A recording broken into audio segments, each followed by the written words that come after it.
Since Repair Clinic encourages you to perform this repair safely, a warning icon will appear when you should use caution.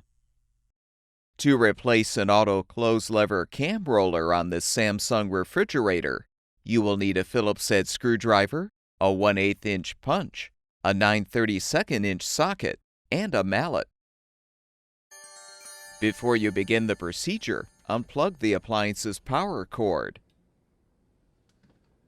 Open the appropriate refrigerator door and use the Phillips head screwdriver to unthread the screw, securing the lever with the cam roller you're replacing.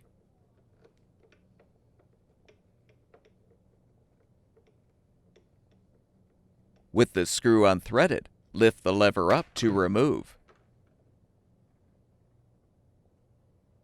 Now rest the portion of the lever with the cam roller attached over a 9/32 inch socket and use the 1/8 inch punch and the mallet to knock out the retaining pin. You can now set the old roller aside.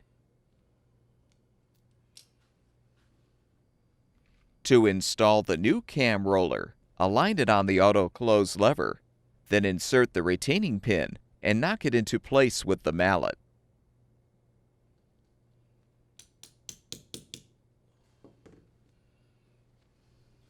Realign the auto close lever on the top of the door, then thread the screw to secure.